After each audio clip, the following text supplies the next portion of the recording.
Voltamos a apresentar Justiça na Tarde. Justiça na Tarde Debate. Pois bem, são 15 horas, horário de Brasília. E como nós já havíamos anunciado, agora sim, nós vamos então abrir o nosso debate dentro do Justiça na Tarde. E o programa hoje está relacionado com a questão, portanto, aí dos crimes de assédio e também importunação sexual.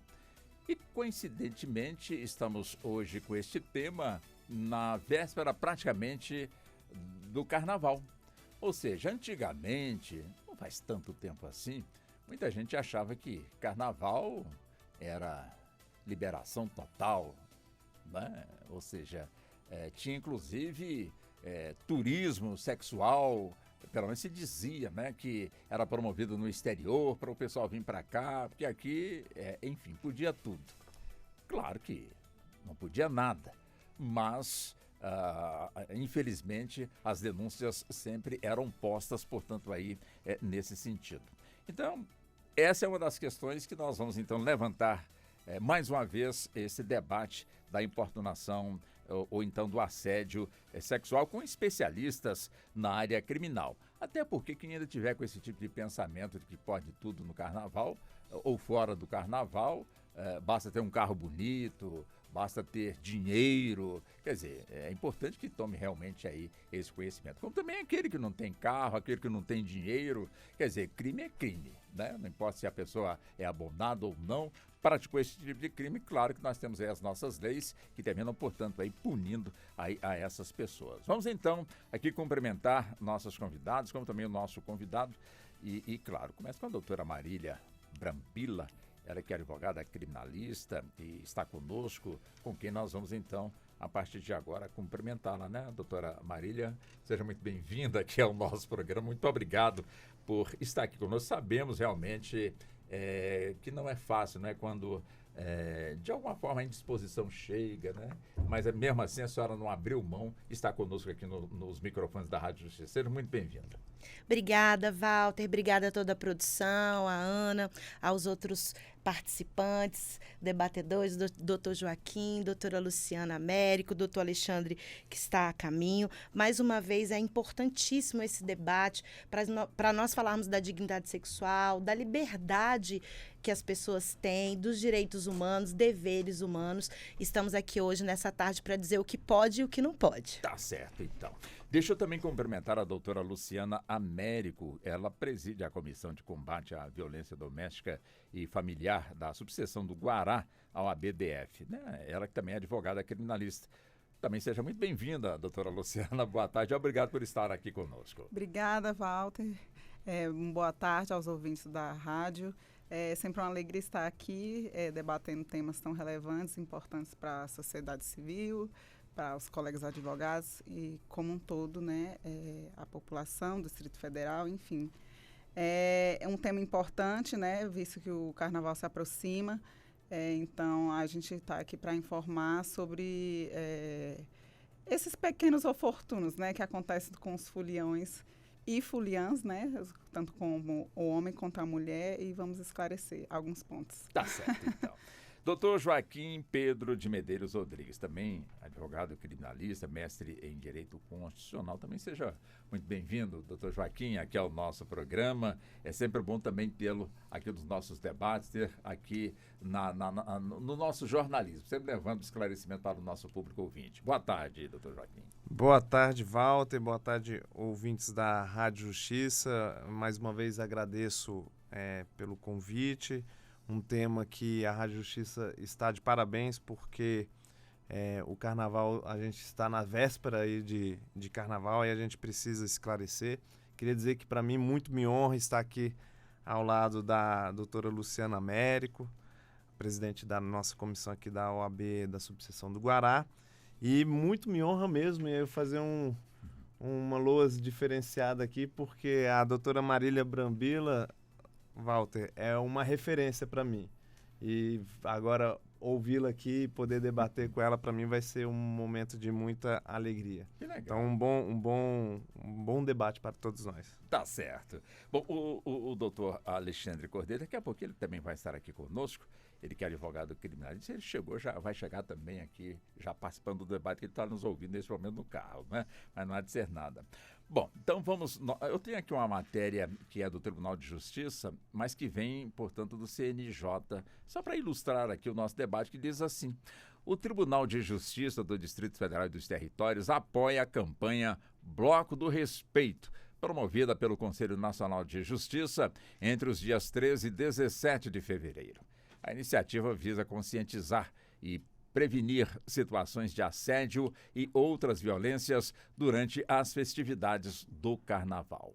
Portanto, apenas fazer aqui esse registro. Quem quiser ou tiver mais interesse, é só buscar essa matéria nas páginas, portanto, do nosso Conselho Nacional de Justiça ou então do Tribunal de Justiça do Distrito Federal e Territórios. Mas, doutora Marília Brambila, né? Então, vamos nós aqui, claro, a gente puxou o mote carnaval, mas essa questão da importunação, do assédio, não acontece somente no carnaval. É uma prática que até então as pessoas achavam que era normal, quer dizer, seria porque lhe faltava informação ou seria questões também que vêm lá do passado e que nunca foi corrigido, doutora Brambila?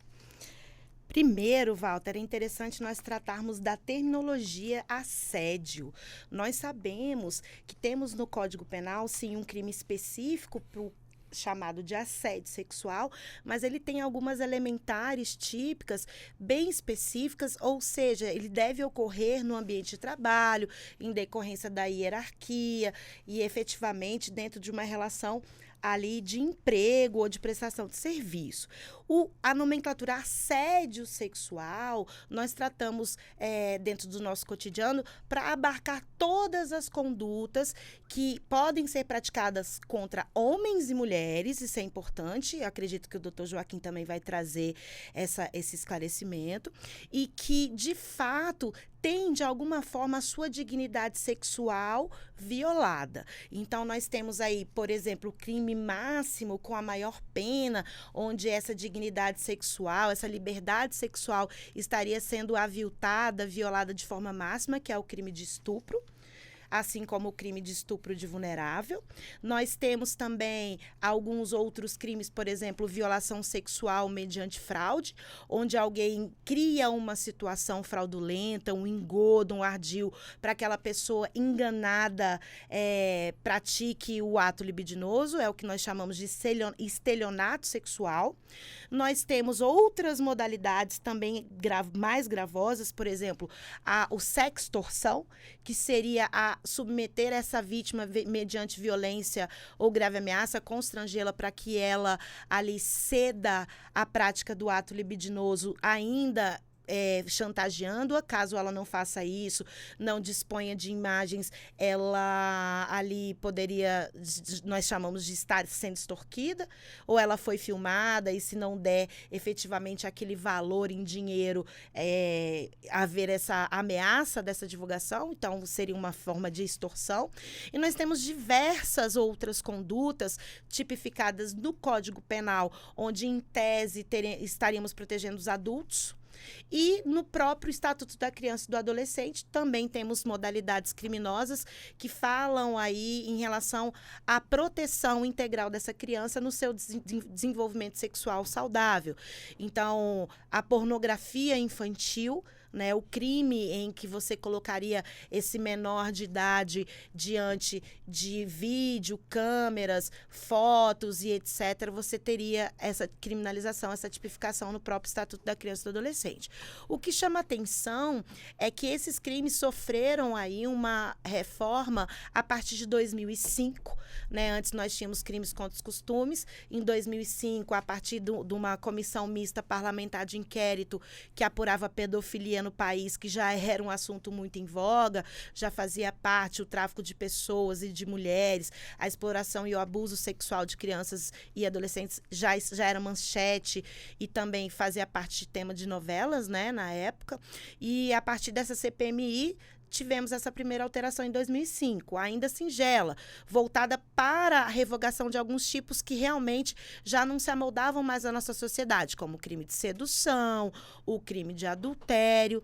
E logo em seguida, já com a Lei 11.100, 11.105, nós tivemos aí, a lei 2015, a 11.105 foi a de 2005, a 12.015 de 2009, que nós tivemos aí a mudança de paradigma, onde deixou de se criminalizar, de se proteger o bem jurídico, os costumes, ou seja, o que a sociedade admitia como prática sexual, para trazer aí os novos crimes contra a dignidade sexual, um novo paradigma se protegendo especialmente esta vítima. Ou seja, essa vítima hoje ela é, independentemente do comportamento sexual que possa ser, entre aspas, aceito na sociedade, ela tem direito a não ser importunada, não ser efetivamente violada na sua dignidade de nenhuma forma.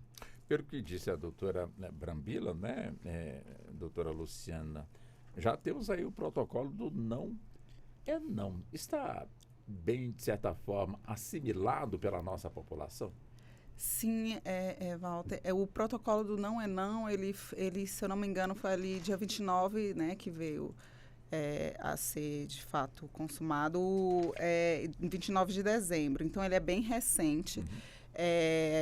Tem até que ter a divulgação realmente, porque para a população, né, realmente a lei ela vai chegando aos pouquinhos, né? Mas casa muito bem, inclusive, né, nesse sentido também chegando o carnaval, mais um motivo para a gente estar divulgando esse protocolo. O protocolo não é que está, né, obrigando, né, dentro da lei, bares, casas noturnas e tudo mais, a ficarem realmente os funcionários e tudo que rege ali dentro das dependências, né, do estabelecimento, proteger, de fato, né, a mulher, né, de assédio, já assédio no sentido de algumas investidas masculinas, né, e do segurança já ficarem, né, alerta e dirigirem essas pessoas para a saída, o que não acontecia muito, né? Acontecia muito o assédio, mas não que, de fato, se realizasse essa finalização de estar retirando essas pessoas do estabelecimento, de estarem com esse olhar mais apurado a esse tipo de situação. Então, calha muito bem, né, o carnaval para a gente estar divulgando, né, esse protocolo que é recente, bem recente, nós estamos em fevereiro e foi ali em dezembro. Então, a gente, para estar divulgando esse protocolo que veio a calhar muito bem agora no carnaval. Deixa eu, antes de dirigir a pergunta aqui para o doutor Joaquim, deixa eu só cumprimentar o doutor Alexandre Cordeiro, também integrado agora, portanto, aqui é o nosso debate, nós já o anunciamos e dissemos também que o senhor já estava chegando. Seja bem-vindo também a esse debate, doutor Alexandre. É sempre um prazer também tê-lo aqui no nosso programa. Muito obrigado, boa tarde a todos os colegas aqui. Peço perdão pelo atraso. Eu Nada, isso aí na vida da correria do advogado criminalista. Imagino. Mas graças a Deus estou aqui. Muito obrigado. Isso, já a gente chega até o senhor, tá bem? Deixa eu buscar também com o doutor Joaquim Pedro, ou seja, um assunto que, com toda certeza, tem se falado bastante. Bom que tem se falado bastante, que a população aos poucos vai assimilando realmente, acima de tudo, a palavra dignidade, né? Que as pessoas têm que ter com o seu semelhante. E neste caso aqui, nós estamos abordando, portanto, a questão da mulher. Quer dizer, de forma bem assim, acontece que esse debate encaixa justamente num período realmente de carnaval. Daí a gente está puxando. Mas a doutora Brambila nos trouxe aqui, né, a separação, portanto, aqui do que vem a ser o assédio com a importunação. Quer dizer, o assédio no local de trabalho, evidentemente que a gente fala também nas escolas, que não deixa de ser um local de trabalho do professor. A gente também pode entrar na questão também, portanto, aí dos crimes cibernéticos. Enfim, a gente tem uma gama de assuntos aqui para a gente, portanto, poder entrar. Mas em termos de conscientização, tanto da parte que ofende como da parte ofendida. Quer dizer, quando eu falo temos, os meios de comunicação, a publicidade em si, já que a sua origem também vem aí do jornalismo, da publicidade, tem feito um trabalho adequado no sentido de levar o esclarecimento para a nossa população nesse sentido, doutor Joaquim? Com certeza, Walter, os meios de comunicação, eles são peças fundamentais aí para o esclarecimento desse assunto. E, aliás, justamente em razão da Rádio Justiça, eu vou dizer para os ouvintes aqui, anotem, vocês viram a explicação inicial aí da doutora Marília Brambila, que é referência sobre esse assunto. Então nós vamos poder destrinchar bastante aí e aprender com ela e como ela fez muito bem essa discriminação. Porque, de fato, a legislação, depois que houve muita alteração, e, aliás, se nós pegarmos ali o Código Penal, eu acredito que onde ele vai ter mais reforma é esse capítulo aí dos últimos anos. Isso eu acredito que é um produto, um resultado de uma sociedade que ainda não está entendendo bem esse assunto, a gravidade desse assunto, e fica com uma legislação que um pouco claudica. Ela vai para um lado, vai para outro e confunde. E confunde, inclusive, judiciário, Ministério Público, advocacia, todos que atuam nessa área. Por isso que esse esclarecimento inicial ele é bastante relevantíssimo. Quando a gente, por exemplo, muitas vezes, se a gente olhar friamente o texto, né, a pessoa, por exemplo, como está aqui no convite aqui que nós recebemos, a gente recebe aqui crimes de assédio e importunação sexual. E no dia a dia é comum nós dizermos isso, só que o assédio para o direito ele tem uma outra implicação. Importunação ela tem outra implicação e o estupro ele tem uma outra implicação e às vezes a gente fica nessa confusão e por isso esses esclarecimentos. E os meios de comunicação, eles vêm justamente, eu até antes de vir para cá, eu tive o cuidado de analisar, lá em Minas Gerais, no governo de Minas, eles estão neste momento em razão do carnaval, que está a vir, né? Sim. Protocolo Fale Agora. No Rio de Janeiro, folia sim, assédio não. Em São Paulo, não achei o nome do programa que está sendo adotado lá, mas já vai ter tendas lá para acolher vítimas de assédio ou de violência, de algum tipo de violência sexual ou contra a dignidade. E aqui no âmbito do governo federal, acabamos, como a doutora Luciana acabou de dizer, acabamos de publicar, de ter aí em vigor, né, a lei, para o pessoal anotar, 14.786 de 2023, no finalzinho de 2023, que institui o protocolo Não é Não. Então veja como nós temos muitas informações e que elas precisam ser difundidas porque no fim e ao cabo isso vai gerar consequências ali para os foliões e inclusive até mesmo para quem for administrar tudo isso. Então os administradores aí desses carnavais, os gestores ali, né, seja ele público, privado, Polícia Civil, Ministério Público. Então é importante a gente fazer essa divulgação ser ampla e o papel aí dos meios de comunicação. Deixa eu buscar também agora o doutor Alexandre, ou seja, a questão do assédio e também da importunação. Uma pergunta bem simples. Dá cadeia para quem pratica esse tipo de crime, doutor Alexandre? Sim, pode ser efetuada prisão em flagrante, pelo menos segurado até a audiência de custódia. E esse tipo de crime, muitas vezes, é difícil pegar no flagrante. Por exemplo, você está no carnaval, num bloco, acontece o assédio. Então é muito difícil, às vezes, pegar em flagrante, realmente pegar a pessoa, mas dá cadeia sim. Pelo menos a pena de importunação chega a 1 a 5 anos. E esse tipo de crime, ele não é específico para a mulher. Então, mulher também pode cometer ele.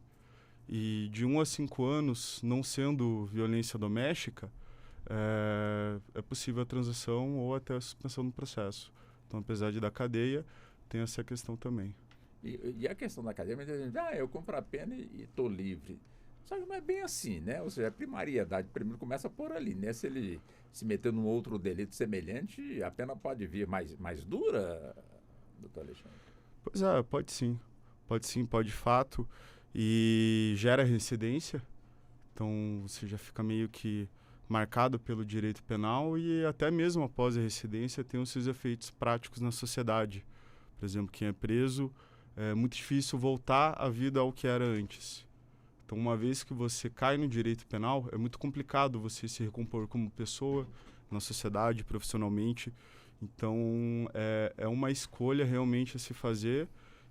Entretanto, Walter, eu penso muito na questão cultural, de onde vêm esses crimes, como que esses crimes começam a acontecer, como que a gente vive na nossa sociedade, que chegou a culminar nesse tipo de crime. Então, é uma questão muito importante a se ver também. A prisão acontece, sim, e a gente tem todos os nossos dispositivos legais à disposição. A gente tem o próprio protocolo no ANON que foi falado aqui, que é uma atitude importantíssima, que até em alguns lugares no Brasil era aplicado de uma forma mais interna. Entretanto, às vezes, até uma cantada pode gerar um crime de injúria, pode gerar algum crime contra a honra e, novamente, se responde na justiça. E esse próprio protocolo do Não é Não, ele é muito apropriado justamente para apurar essa informação rapidamente. Então, é muito interessante a gente realmente observar esse movimento legislativo muito pró-mulher, justamente para proteger, porque há necessidade. E complementando ao que o doutor Alexandre falou, Doutora eu acho importante dar uma ênfase no menor de 14 anos, né, que seria o estupro Sim, de claro, vulnerável. estupro de vulnerável. A pena já é bem alta, né? Bem alta. De 8 a 15 anos. E, por exemplo, uma menina que está curtindo o carnaval, né, já que estamos aqui também levando ao tema do carnaval, ela é menor de 14 anos, né, e acontece esse tipo de importunação sexual, por exemplo, vou dar um exemplo, um beijo roubado, você beija ali, né, rouba um beijo de uma menina de 12, 13, 14 anos, você está cometendo o crime de estupro de vulnerável, né, mesmo que não haja violência, né, e cunho realmente sexual, né, este crime que se encaixa no crime de estupro de vulnerável. Então, tem que se atentar a isso também, né, na vítima que é menor e que a pena é muito alta. Então, acho que as pessoas também não estão ligando muito para isso e, se acontecer, a pessoa pode ficar em maus lençóis. Sim, exatamente. Diferente da importunação sexual contra menores de 14, acaba configurando esse crime. Isso. É importante dar esse destaque. Perfeito. Doutora Marília Brambelo, o mundo hoje está assistindo, olha a coincidência também do tema, né? Está assistindo o julgamento do ex-jogador da Seleção Brasileira de Futebol, o Daniel Alves. Julgamento este que acontece na Catalunha, na Espanha. E a acusação, estupro. Ele tenta, de alguma forma, através da sua defesa, provar que foi, portanto, uma relação consentida. Mas o julgamento realmente começou para saber se ele é inocente ou então culpado. Mas a questão é justamente essa. Para que esse assunto seja bem claro para a nossa população, não só brasileira, mas para a população mundial. Quer dizer, ele ali respondendo pela acusação deste crime e o mundo todo ali acompanhando, de alguma forma, ajuda a fazer com que há um entendimento mais aprofundado da população de que o não é não, doutora Marília? Sim, é interessante você citar esse caso do jogador de futebol. Nós tivemos outros, né, jogadores de futebol também que chegaram a ser não indiciados, mas o registro Neymar, né? O caso do Neymar, que teria no Brasil mesmo sido registrada uma queixa, entre aspas, um boletim de ocorrência para apurar eventual violação sexual ou estupro que foi arquivado. A importância, primeiro, ressaltar que o julgamento é na Espanha e o Código de Processo Penal deles é um pouquinho diferente do nosso. Por exemplo, lá o interrogatório, nessa segunda fase de instrução processual, onde já teve a primeira fase de instrução probatória, onde a juíza recebeu essa acusação, é um pouquinho diferente da gente. Então, existe a gente até está querendo isso com o juiz das garantias agora. Lá, eles já têm uma primeira fase bem parecida com o juiz das garantias. Num segundo momento, que seria, assim, já esse julgamento, na sua segunda fase, nós estamos percebendo, por exemplo, que que ele seria interrogado, seria o primeiro ato dessa segunda fase. E influenciado pela própria bancada defensiva brasileira, uma advogada muito talentosa que está acompanhando a família dele lá na Espanha, que não pode advogar na Espanha, mas trouxe essa sugestão à banca de advogados para que esse interrogatório fosse feito como é no Brasil, o último ato. É interessante por quê? Porque se vier a se cumprir essa pena após uma condenação, esta homologação será feita pelo STJ e o STJ deverá analisar se houve ali dentro do processo lá na Espanha o cumprimento de todas as garantias constitucionais que teríamos no Brasil. O direito constitucional ao silêncio, o interrogatório ser o último ato para, de fato, estar diante da ampla defesa e do contraditório. Ou seja, então, a própria Espanha, a própria juíza, analisando essa possibilidade de uma extradição e um cumprimento dessa pena no Brasil, ela já trouxe essa perspectiva desse interrogatório ser o último ato dessa instrução. Nós teremos ali, como acontece no Brasil, a oitiva das testemunhas de acusação, as testemunhas de defesa. Essa vítima não será novamente ouvida, porque também temos o protocolo que evita a revitimização, a oitiva novamente dessa vítima nesse julgamento. Então, o depoimento que ela já prestou no processo, que foi ainda na esfera policial, valerá como valeria aqui no Brasil. Então, a gente tem esse standard probatório muito interessante nos crimes sexuais, que essa vítima deverá depor apenas uma única vez, né? Então, mesmo que seja na esfera policial, se houver indícios ou até mesmo comprovação de que será revitimizada, ela não vai ser coletado novamente o depoimento dessa vítima. E é interessante porque lá nós temos a possibilidade de ser enquadrado em vários delitos. E aqui no Brasil, diante dessa acusação, nós teríamos ali, como tivemos caso similar da Mariana Ferri. Então, a acusação é bem parecida, né? Um ambiente de festividade, onde várias pessoas confraternizavam, onde existia ingestão de bebidas alcoólicas, onde, de fato, vai se avaliar ali se o consentimento foi dado e mais, se ele foi dado, se ele era válido, né? Então, nós temos aí que analisar e o julgamento do Daniel Alves vai ser nessa perspectiva. Nós sabemos que existe a presunção de inocência. No Brasil, nós temos, para manutenção de uma prisão que está dentro de um processo, o que nós chamamos da prisão preventiva. Então, dentro dos rigores da lei brasileira, nós teríamos que analisar se ele oferece risco à ordem pública, se ele ia fugir, se de fato ele estava atrapalhando a produção da prova da instrução criminal, ou a contemporaneidade, ele foi preso logo em seguida, então estaria ali diante da contemporaneidade. O que chama bastante atenção no caso é que nós não temos acesso aos autos.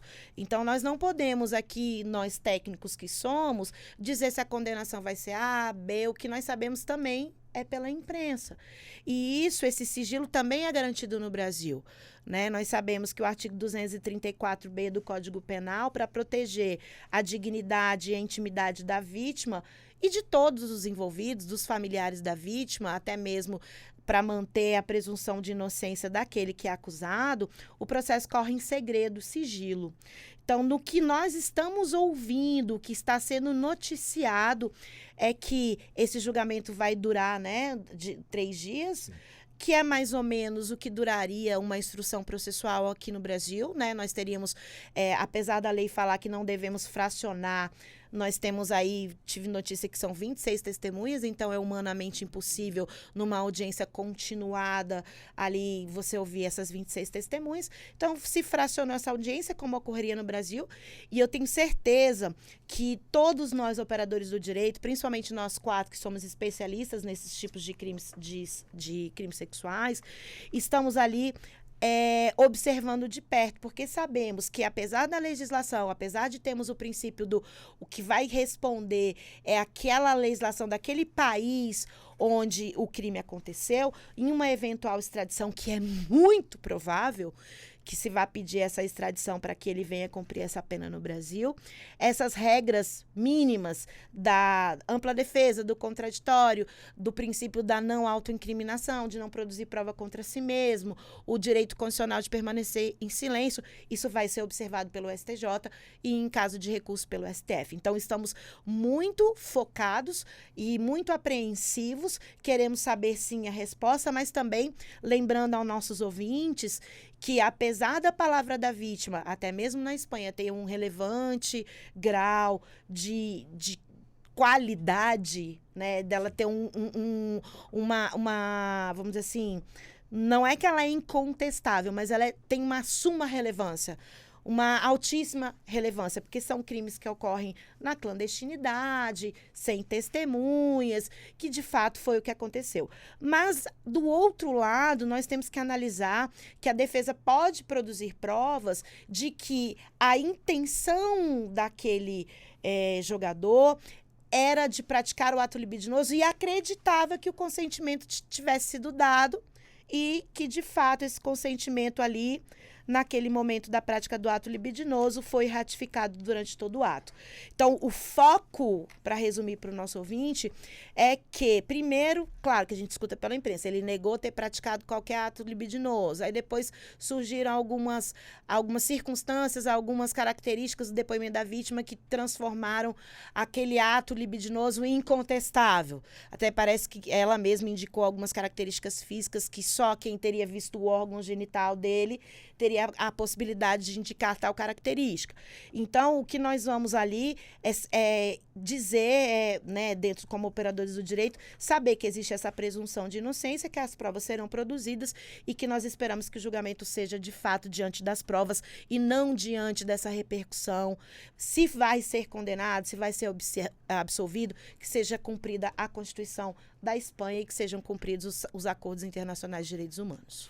Esse dever de casa que a Espanha está adotando, que muito bem foi explicado pela doutora Marília, nós, evidentemente, também fazemos aqui, né, doutor Joaquim? Sim, vamos lá. Primeiro, inclusive, eu queria só resgatar um assunto anterior, por conta justamente disso, Walter, dessa sua pergunta, porque a gente estava falando há pouco aqui sobre a dignidade sexual do estupro de vulnerável. Então, quando é menor de 14 anos, sim, se presume ali a violência. E aí nós temos a importunação sexual, né? A importunação sexual, se a gente até pode me corrigir aqui, viu, Marília? Mas se a gente puder dizer, ele é um passo a menos para o estupro, né? Então, você ainda não tem ali a violência que o estupro exige.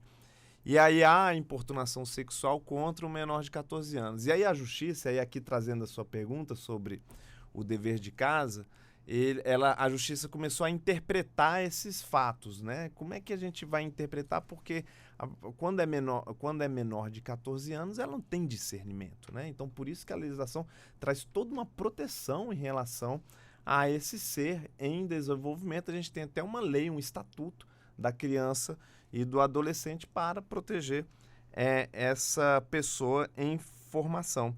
E aí o Superior Tribunal de Justiça, interpretando essa normativa, disse da seguinte forma: olha, a gente, no direito, para os ouvintes entenderem, o Superior Tribunal de Justiça ele é quem vai guardar ali a nossa legislação federal e, em situações específicas, ele pode determinar a interpretação uniforme, é o que nós chamamos de recursos repetitivos, né? Ele vai interpretar de forma uniforme aquela situação. E aí ele disse, olha, quando você está diante desse fato, a violência, pela lei, ela é presumida. Então, a importunação sexual sempre, quando é menor de 14 anos, vai ter que ser entendida como um estupro de vulnerável. Isso fica um recado, inclusive, para acusação, investigadores e a própria defesa. Quando a gente está diante desse fato, a gente conversa eu como advogado de defesa que sou, já digo para o cliente, olha, a gente tem uma situação aqui que é essa, esses são os fatos.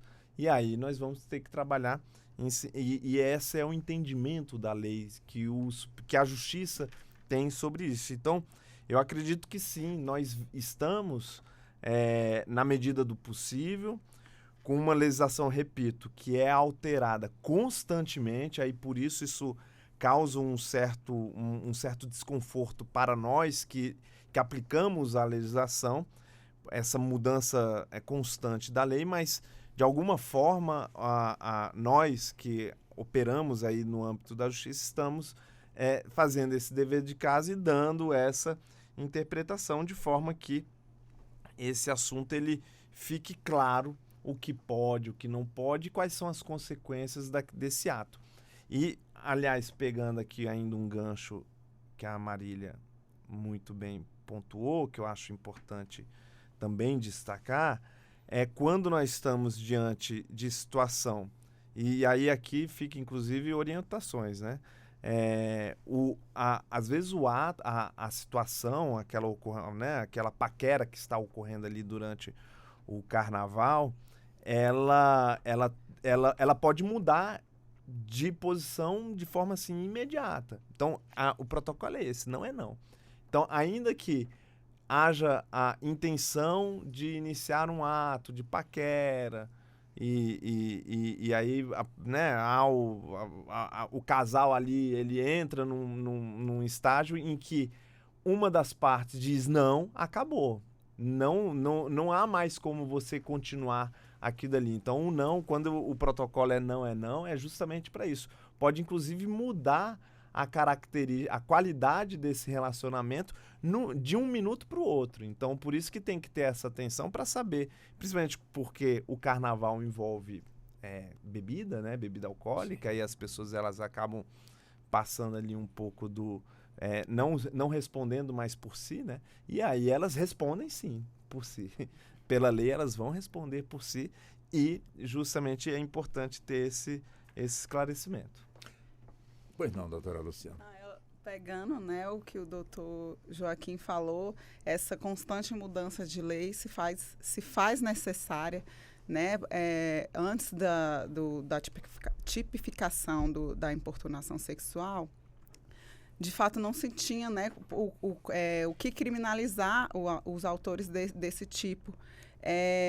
Ocorria muito, há anos atrás, ainda ocorre, né, mas era de grande divulgação nacional, as trabalhadoras, né, trabalhadoras que pegam metrô, ônibus lotado, que estão em paradas, e que estão em pontos de ônibus, em pontos de transporte, esperando, né, para irem ao trabalho ou já dentro do transporte público, indo, né, em direção ao seu trabalho, e era geralmente nesse trajeto que ocorriam muito as importunações sexuais, como, por exemplo, ficar ali atrás meio que se esfregando, né, às vezes até se masturbando perto, né, que a importunação sexual é uma coisa que não é concedida, né? A vítima não tem, às vezes, nem conhecimento. Tá ali na parada de ônibus mexendo no celular, a mulher e o cara atrás ali já se masturbando, né? Enfim, e essa cena lasciva ou de terceiro, né? Então, seria nesses requisitos que, inclusive, veio a criação, né, que começou, se eu não me engano, em São Paulo, aquela dos vagões, né, que é só para mulheres, visando a proteção mesmo, né, do gênero feminino, e que também há alguns anos já funciona aqui no Distrito Federal, que o primeiro vagão do metrô é concedido mesmo só para mulheres, entrada de mulheres. Algum homem que não sabe ou desatento entra, o segurança ele já é retirado pelo segurança, né, avisando que ele entra em um outro vagão que não aquele de mulher, que justamente veio para, nessa proteção, né, dessas importunações sexuais diminuírem, que tinham muito esses acontecimentos em São Paulo, né, por ser uma das maiores cidades do Brasil e o transporte público também muito rotativo. Então, isso acontecia muito no transporte de São Paulo, que essa mudança na lei e essas tratativas, né, governamentais vieram para proteger, a fim de proteger principalmente o sexo feminino. Uhum. Doutor Alexandre, crime de ação privada. Explica para nós, ou seja, crime de estupro. A autoridade competente só pode atuar caso a denúncia lhe chegue, ou se ela tomar conhecimento, ela pode agir? Tomando conhecimento pode agir. Isso a gente chama de ação incondicionada. A gente não depende de representação. Esse crime, a gravidade dele é tão grande que não pode ser por representação. E às vezes, quando era por representação, a vítima então, tinha... um dia já foi? Já foi. E quando era por representação, acontece que a vítima fica com muito medo, ou às vezes ela não quer nem relembrar o que passou. Então a gente tinha esse movimento, às vezes, da pessoa realmente sofrer e não querer falar, ficar com medo de falar. E também não tinha preparo para isso antigamente. Era muito pouco acolhedor e a forma com a qual tratavam o processo, colhendo depoimento, não era... bom, por assim dizer, era cruel. É cruel com a pessoa fazer ela relembrar sempre. Entretanto, ação penal condicionada não depende de representação, não há necessidade de representação, justamente porque isso a lei quer abarcar e proteger essa parte da questão da representação. Então, o Ministério Público realmente pode agir por conta própria e realmente averiguar a situação. A investigação também pode acontecer e realmente averiguar a situação para ver o que aconteceu de fato, se será efetuada a denúncia, como é que está a situação. Doutora Brambila, jornalista é bichinho curioso, né? E a senhora falou duas expressões aqui, quando a senhora explicou aí o caso do Daniel Alves, e muito bem explicado, e que me deu realmente condições de avançar um pouco mais na questão. Quando a senhora cita o STJ, no sentido de certa forma, verificar se alguns protocolos ali foram realmente cumpridos. Este, portanto, é um ponto. E o outro, a questão da extradição. Ou seja, nesse julgamento que neste momento está acontecendo na Catalunha, na Espanha, sentado no banco dos réus, Daniel Alves, que é réu preso. Está preso desde dezembro de 2022, né, que ele está, portanto, preso. Quer dizer, a partir do instante que ele está sendo julgado, o STJ passa a acompanhar, ou o STJ, de alguma forma, tem que receber a documentação, portanto, da Justiça Espanhola desse julgamento, ou seja, recebe porque o réu é brasileiro ou recebe se o STJ provocar e buscar, portanto, essas informações? O que ocorre? Primeiro, a extradição é um procedimento administrativo. Então, nós teríamos ali que ter acontecido antes mesmo desse julgamento, ou o Brasil solicitar via Ministério da Justiça e Relações Exteriores essa extradição, ou a própria Espanha, de forma única, teria, né, por uma ação política, tê-lo extraditado. Diante desse julgamento, e nunca foi a intenção da Espanha extraditá-lo, mesmo porque acreditamos que no Brasil, pelo menos é o que se tem diante da justiça e das notícias internacionais, é que o julgamento no Brasil seria tendencioso pela condição de atleta, né, de famoso e etc., que poderia ocorrer, o que é uma falácia, que nós sabemos aí que vários, né, inclusive nós temos o caso do Brenan, que já temos condenação ainda não transitada em julgado, a Interpol ajudou a buscá-lo lá em Dubai, onde nós nem tínhamos acordo e etc., e nem ficou diretamente esclarecido como é que foi esse retorno do Brenan para o Brasil, mas enfim. Então, nesse ponto que nós encontramos hoje, não há que se falar nesse momento de extradição.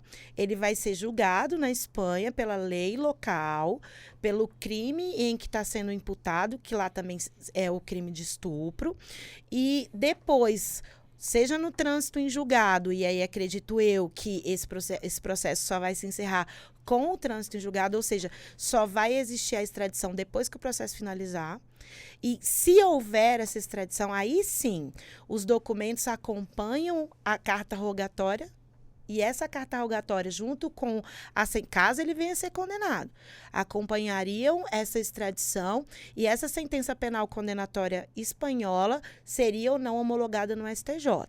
O que chama atenção é que qualquer sentença penal condenatória com trânsito julgado em outro país, onde esse acusado venha a cumprir essa pena no Brasil, desconta essa pena, né? O nosso Código Penal é claro em ter detração desse período em que ele ficou preso provisoriamente. E, por exemplo, ele terminou de cumprir a sentença lá, transitou em julgado, aqui no Brasil seria maior ou proporcional, poderia haver, em tese, um julgamento aqui. Só que o cotejo probatório é todo espanhol.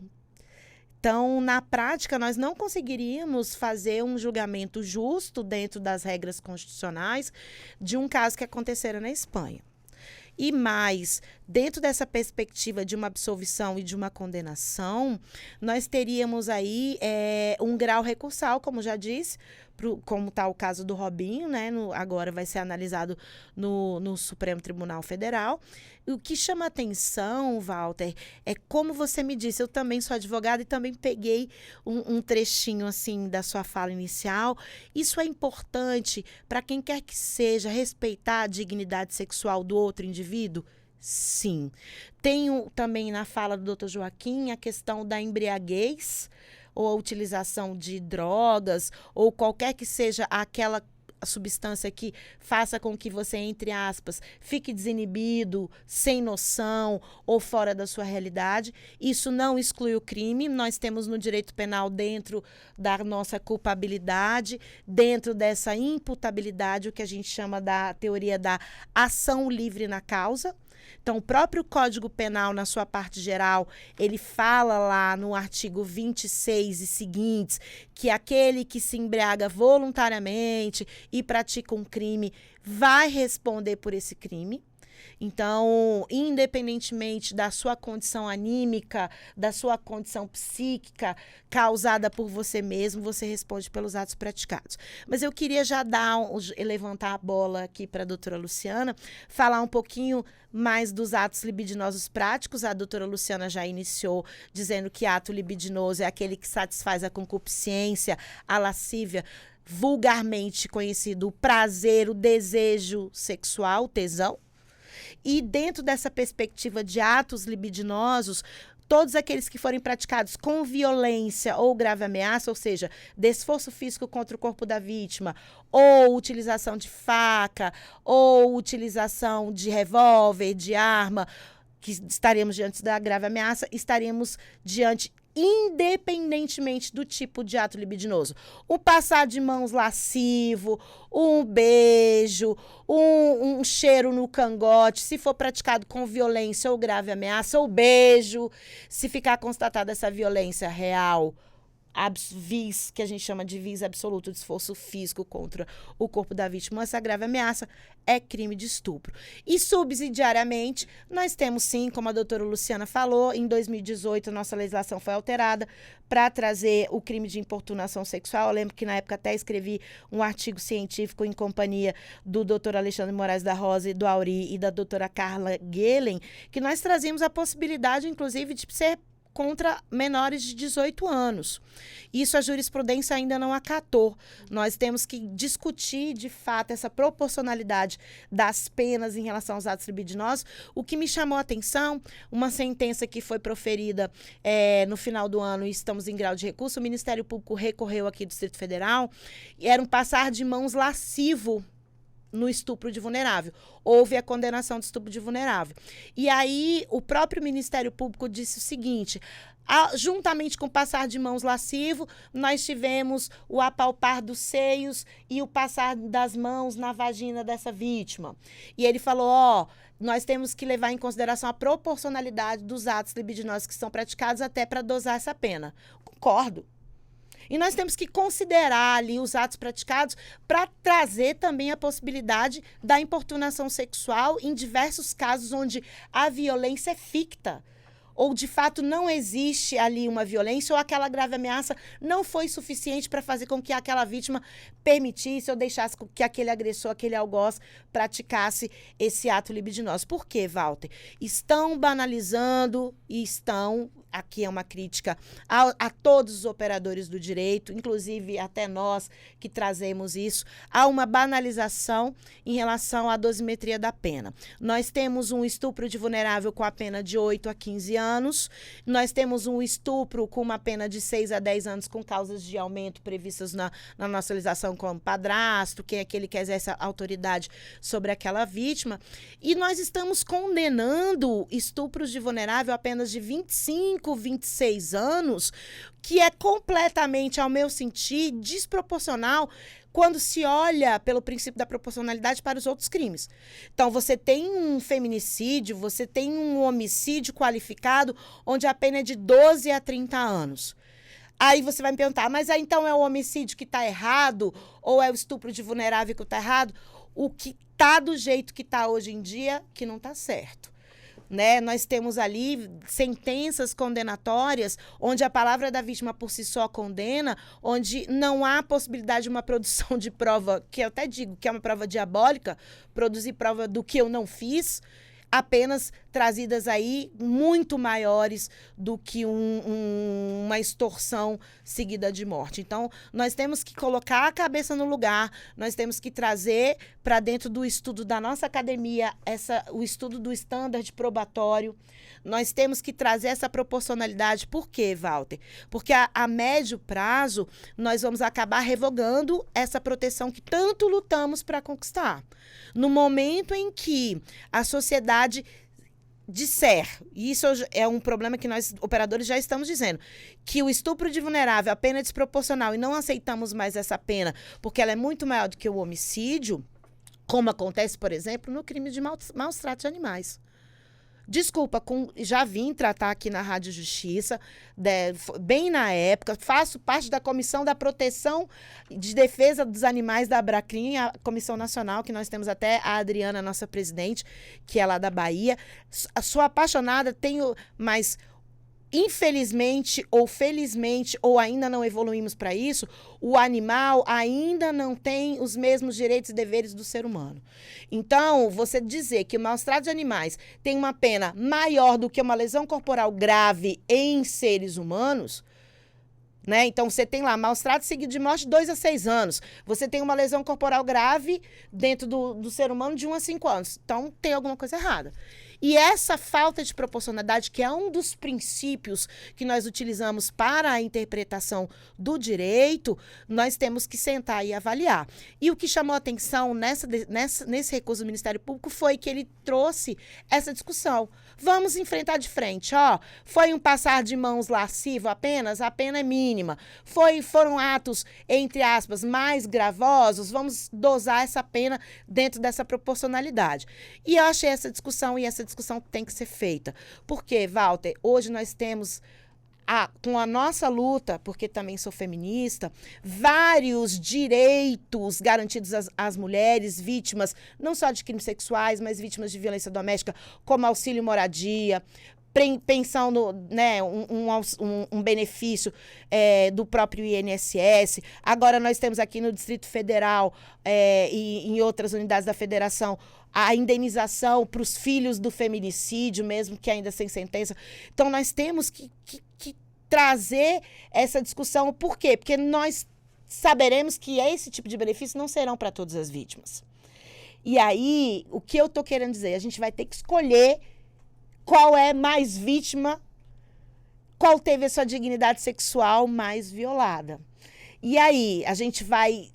E é interessante, Walter, só para finalizar, que quando entrou em vigor o Estatuto do Idoso, eu já advogava na época, em 2003, eu até orientei a monografia do Olímpio em 2003, eu lembro, um aluno excelente, hoje ele é até policial, ele disse assim, nós temos que guardar uma proporcionalidade entre os próprios idosos, porque se eu coloco o idoso com 60 anos e o idoso de 80, e o idoso de 90. E hoje a gente já tem até protocolo que diz que, mesmo sendo idoso, dentro dessa perspectiva de ser mais idoso, nós temos essa preferência. Então, nós temos que abrir o nosso coração, nós temos que esquecer, de fato, os nossos dogmas, né? Esquecer e levar esse debate para a academia, para a jurisprudência, os julgadores, de fato, se debruçarem. Por quê? Porque hoje não há coragem de trazer uma teoria biopsicológica para dentro do direito penal para analisar qual foi, de fato, o dano causado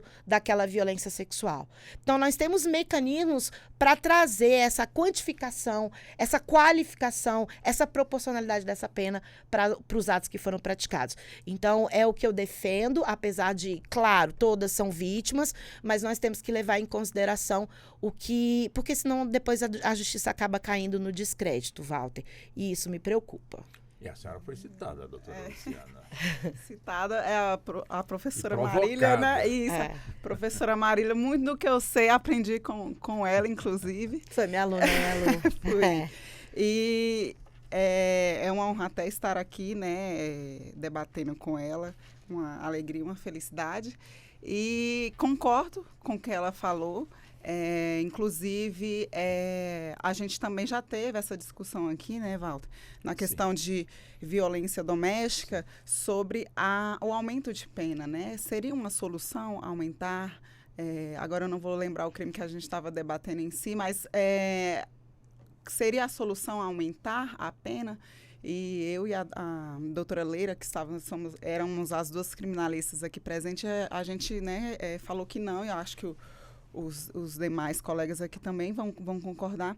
A solução nunca é o aumento de pena, né? A solução realmente é levar informação para a sociedade, essa educação, esse não banalizar, não ter essa insegurança jurídica realmente, porque quando um cliente, tive recentemente um cliente exatamente estupro de vulnerável, e eu fui muito clara com ele, né?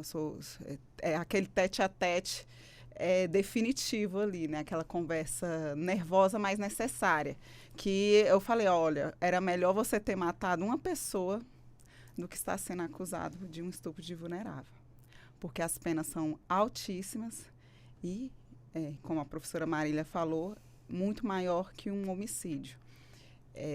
Deixei, né, a situação toda clara para ele e que, enfim, que iríamos trabalhar, né, na questão de provas e tudo, na hora da audiência, que foi de suma importância, e deixar claro, né, para levar essa clareza para o juiz, tanto para o juiz e para o promotor, que de fato há dúvidas, né? Realmente ali dentro do processo a palavra da vítima tem um respaldo muito grande, né? E também acho que tem que ter essa importância desse olhar diferenciado para a criança e para o adolescente, mas tão somente a palavra da vítima a gente tem que trabalhar, né? Os advogados de defesa têm que trabalhar muito minuciosamente, porque qualquer erro, essa pessoa vai estar sendo condenada por um estupro de vulnerável e pegando uma pena aí de 25 anos, né? E diretamente por regime fechado. Então, essa importância também desses debates, dessas conversas, para que a gente realmente respalde, né, o que está acontecendo. Isso, um crime de estupro de vulnerável, hoje, para mim, é um dos piores crimes, né, que tem a pena mais elevada, realmente. Do que um homicídio, um feminicídio, enfim. E aí isso tem que ser conversado, isso tem que ser, de fato, analisado, né, pelos juristas, pelas entidades de classe, para a gente dar essa resposta à sociedade, que ele ficou chocado, né, em saber, né, no caso, esse cliente meu, porque ele não tinha ideia, né? As pessoas não têm ideia de quão grave acho sim, grave também a questão de estupro de vulnerável, mas realmente tem que ter seus respaldos e muita conversa para ver o que está acontecendo. Bom, a nossa primeira hora já está vencida. Bem, claro que vamos ter mais uma hora para que possamos então avançar neste assunto importantíssimo para o esclarecimento dos nossos ouvintes, como está sendo feito nesse exato momento pelas senhoras, como também pelos senhores, a quem peço licença, mas daqui a pouquinho estaremos de volta. Até já. Você está ouvindo Justiça na Tarde.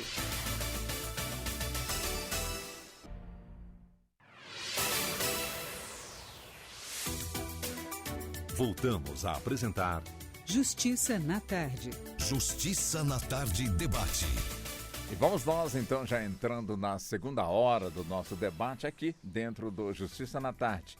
Debate que hoje está sendo abordado o tema crimes de assédio e importunação sexual. Aqui conosco estão nossas convidadas, como também os nossos convidados, doutora Marília Brambila, advogada criminalista, doutora Luciana Américo, também advogada criminalista, doutor Alexandre Cordeiro, também advogado criminalista, e o doutor Joaquim Pedro de Medeiros Rodrigues, também advogado criminalista. Doutor Joaquim, deixa eu voltar com o senhor. Quando a doutora Brambila, ela usou aqui a expressão, não vou nem perguntar a ela, mas perguntar ao senhor, né? Até mesmo como provocação, quando ela cita prova diabólica, quando tem a acusação de estupro, e evidentemente quem está defendendo o acusado tem que ter prova para dizer que essa pessoa, de certa forma, não é a culpada. Que prova diabólica é essa? É a favor ou é contra? Muito bem colocado, Walter, até para esclarecer para o ouvinte, para a gente puxar um assunto aqui que é bem interessante, desses crimes, né, contra a dignidade sexual. A prova diabólica é um termo que nós utilizamos quando quando a parte ela precisa fazer um fato constitutivo negativo, né? Então, ela precisa dizer Você tem que explicar essa parte também para nós. Vou explicar. Ela precisa dizer aquilo que ela não fez. Então, eu não fiz, eu não pratiquei esse ato. Então, é o negativo aí, e isso é difícil. Provar o que você não fez é difícil. Inclusive, nós temos alguns dilemas aqui, porque no Brasil vigora o que nós chamamos de sistema acusatório. O que é o sistema acusatório? Tem muito para se dizer, mas resumidamente, que cabe ao órgão de acusação demonstrar que você praticou aquele ato que é tipificado, que é qualificado na lei como crime. Então, é o Ministério Público quem deve dizer que você praticou aquele ato. No entanto, nesses crimes, quando nós temos ali uma acusação em que ela descreve ali os fatos, inclusive até também há um entendimento que essa descrição não precisa ser tão detalhada como em outros crimes. Então já temos essa situação já delicada. A palavra da vítima, ela é harmônica com os demais elementos probatórios, com as demais provas que existem no processo.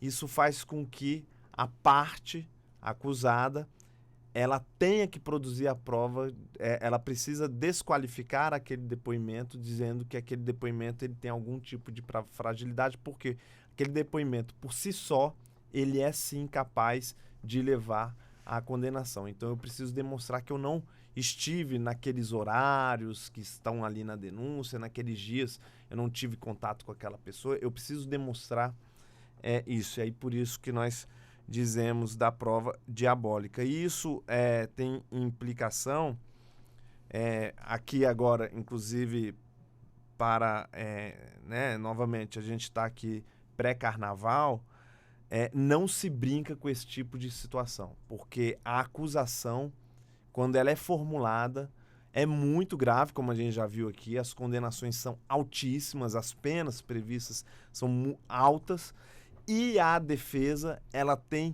muita dificuldade em fazer a prova contrária. Como a gente estava discutindo aqui um pouco antes, se poderia contratar aí, buscar um laudo psicológico para dizer que aquela pessoa, que a vítima, ela tem um depoimento que é frágil. O pessoal até utiliza na psicologia um termo de falsa memória.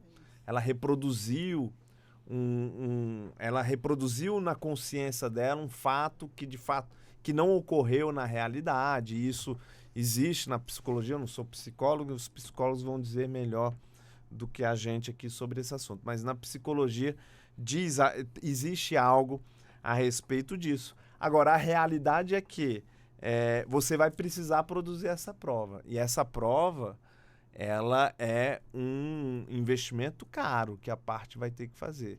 E que a maioria dos acusados, e eu digo isso com muita tranquilidade, na minha prática profissional, de 10 não tinham condições de fazer esse tipo de investimento, porque são pessoas, na maioria das vezes, pessoas que não têm condições financeiras, porque essa é a realidade, infelizmente, do processo penal brasileiro.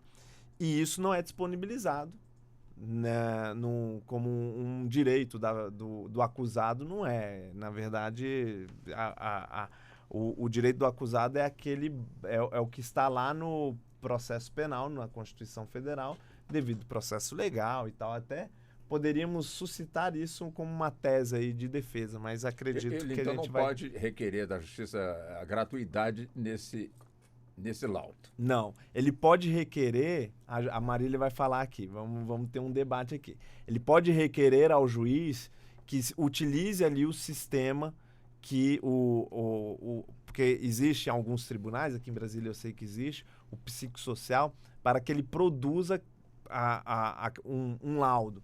No entanto, isso provavelmente já vai estar no processo, e aí provavelmente, se ele está sendo acusado, de forma negativa. É melhor ele trazer um perito, um psicólogo particular que ele possa Mas a Justiça contratar. aceita esse laudo particular? Depende. A Justiça, porque aqui a Marília tá doida para falar. Eu vou deixar só um momentinho aqui. Que a Justiça, ela nesse caso, o perito, ele precisa... Isso é um dilema que nós temos, né, Marília? Que é o seguinte, geralmente isso vem da polícia, e a polícia é isenta. Esse é o paradigma que nós temos. Então, a polícia ela é isenta e já vem um laudo produzido desfavoravelmente àquele acusado. Então, se ele trouxer o laudo dele, tem que ser um laudo muito bem elaborado para poder desconstituir esse laudo produzido pela polícia ou produzido pelo tribunal. Mas a Marília vai ajudar a gente aí nesse debate. Com a palavra, Né? Marília. Depois eu quero do doutor Alexandre. Não, o que ocorre? A prova negativa, muitas vezes, a gente tem nos livros, o que se faz é o seguinte, com álibi. Então, a prova mais fácil de se defender é provar que você não estava no lugar. Né? Então, quando a vítima fala que você fez e você realmente prova com a herb do celular, com câmera do local, que você nem estava no país, porque eu já peguei um processo que a menina acusou o meu cliente e nós provamos ainda em sede de delegacia que nem no Brasil ele estava. Ponto final, foi arquivado, etc.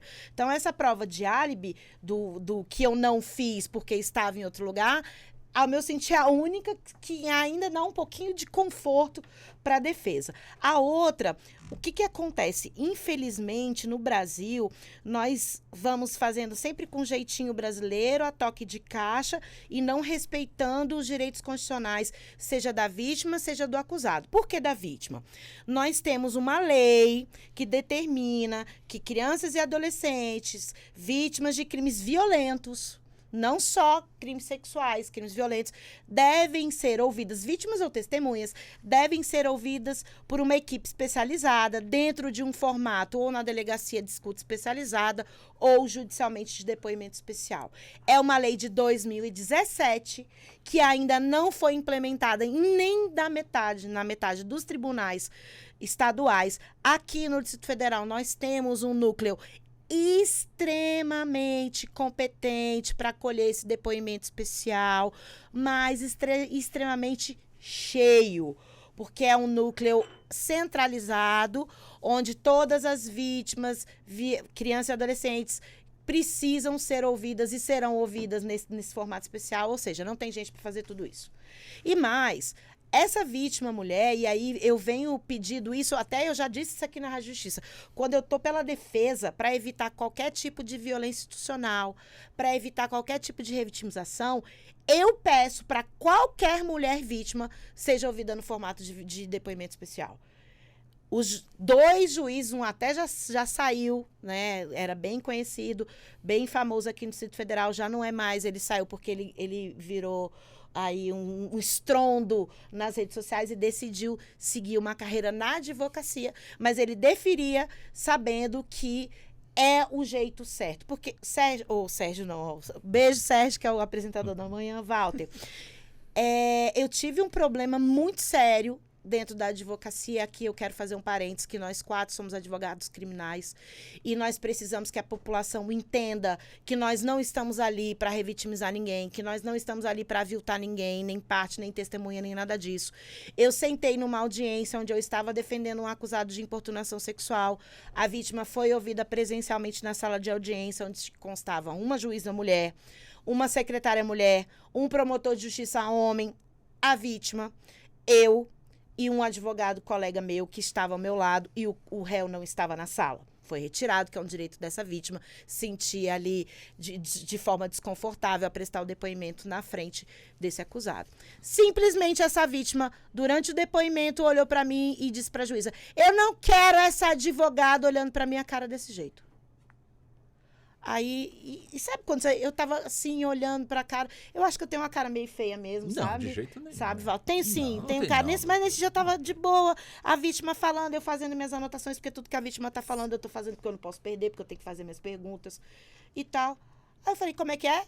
Não, excelência. Aí o promotor de justiça já começou, porque você tá revitimizando violência institucional. Eu falei, poxa, eu até participei dessa lei para criminalizar a violência institucional. Como assim? Não é, eu estou olhando para a vítima, tenho direito constitucional como defesa de olhar para essa vítima. Aí foi um aprendizado. Aí a juíza colocou essa vítima para fazer por videoconferência na outra sala e nós estávamos aqui. Então, ao meu sentir, o que eu senti naquele momento é em que as pessoas não entendem o papel do advogado na defesa nesse tipo de crime. Eu não tô lá para... Muito pelo contrário, quem sou eu? Vocês que me conhecem muito bem, as pessoas, os nossos ouvintes, podem aí saber como o advogado deve se comportar na audiência. Não podemos mais falar de vida sexual. O CNJ vai vir agora com um protocolo para proibir perguntar sobre vida sexual, sobre tipo de vestimenta, sobre comportamento, nada disso. A gente tem que se ater aos fatos, sabe, Walter? Perguntar, você estava nesse local, você bebeu, de alguma forma você manifestou algum gesto que ele possa ter entendido como um consentimento válido? Qual foi a conversa que vocês tiveram? Quais foram as outras pessoas que presenciaram? Então, o que eu prego até nas palestras, eu já até dei uma palestra lá na comissão da LU no Guará, na subseção do Guará, é dizer o seguinte, que você pode advogar em crimes sexuais, em violência doméstica e familiar contra a mulher, sem aviltar aquela mulher. Seja técnico. E isso eu senti o contrário, aquela vítima preconceituosa, dizendo que eu estava, de alguma forma, afrontando, porque eu estava olhando para ela no seu depoimento. Então, a gente precisa esclarecer à população esse papel social do advogado. Eu não estava ali para dizer que ela era aquilo, que era aquilo outro, muito pelo contrário. As perguntas que eu estava anotando perguntando para ela que horas que ela chegou, porque era uma importunação sexual no trabalho, que horas chegou, qual foi o tipo de contato físico que ela teve com o acusado, se ela tinha amizade, se eles trocaram as mensagens no WhatsApp. As minhas perguntas eram nessa modalidade. Se ela tinha uma vida sexual ativa, se ela era casada, se ela tinha namorado, se ela tinha... Isso não interessa para o processo. É isso que os operadores do direito ficam... mas é a rusga do costume. Né? Então, quando você tinha um crime de estupro, sendo crime contra os costumes, o que é que a sociedade aceitava como ato libidinoso forçado? E aqui eu vou até finalizar falando um pouquinho das novelas. Eu tô assistindo a novela aí, né, a Renascer, nas suas 2 versões. Eu decidi fazer uma loucura, né, porque a novela tá maravilhosa. Na primeira versão, o beijo lá que o José Inocêncio deu na Santinha era praticamente um estupro, porque foi um beijo à força. Se você olha a primeira versão de 93, antes da alteração da lei, quando o estupro, aquilo ali não era interpretado pela nossa jurisprudência por estupro, e você olha o beijo que foi dado do José Inocêncio na Santinha em 2024, aquilo para mim ficou claro qual é a mudança de paradigma, do que se aceita, de como a liberdade sexual de homens e mulheres hoje é tratado como um indivíduo, a proteção do indivíduo. Então, eu desafio o nosso ouvinte, assiste lá a cena do beijo do Leonardo Vieira com a Patrícia Patrícia França em 93 e assiste a cena do beijo do Humberto Carrão, agora com aquela maravilhosa Duda, né? Que espetáculo essa novela. Já fazendo, né, um jabá, mas todo mundo assiste novela, né? Eu não, porque não tem tempo. Mas é de noite. Doutor Joaquim, você ainda está com a palavra antes de eu passar para o doutor Alexandre. Não, mas justamente isso, o alerta que eu queria ressaltar e realçar para isso no pré-carnaval é que cuidado, porque a acusação nesse tipo de delito, ela vem grave e a prova ela é difícil de produzir se a acusação ela for de fato formalizada. Então tem que ter muita atenção e muita cautela aí, então os foliões, né, atenção aí no carnaval para que não se deixem levar. Eu lembro até uma vez eu estava no Superior Tribunal de Justiça, a ministra Laurita Vaz, ela julgou um processo a respeito disso, era estupro de vulnerável, e ela, depois da defesa da sustentação oral que foi promovida, porque realmente nós, advogados, olha, a gente não tem prova, é difícil a gente produzir a prova, a gente vai com o que tem, né, ali, e no processo ali só tinha a palavra da vítima. E a resposta corretamente olha, não se mexe com criança. Então, assim, não brinquem com isso, porque a acusação é muito grave e a pena, como a gente acabou de ver aqui, é altíssima e a prova é muito difícil de produzir.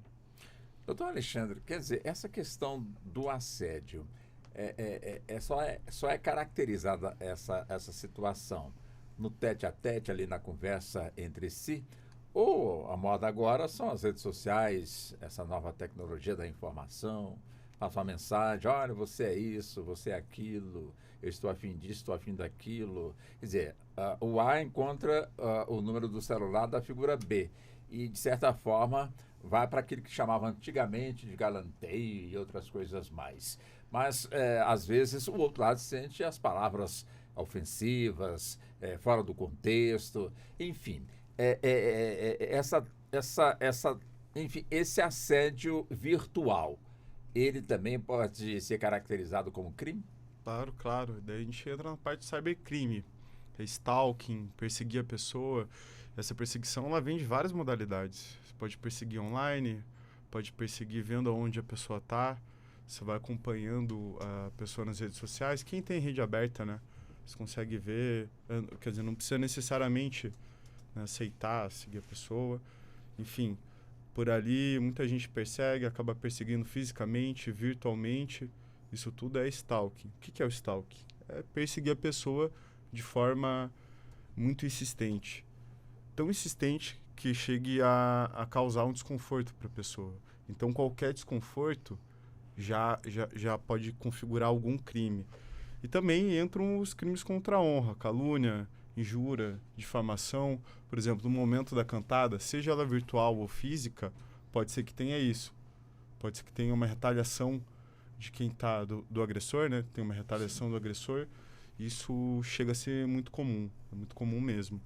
Dessa forma, Walter, a gente chega naquela base que a gente estava falando aqui.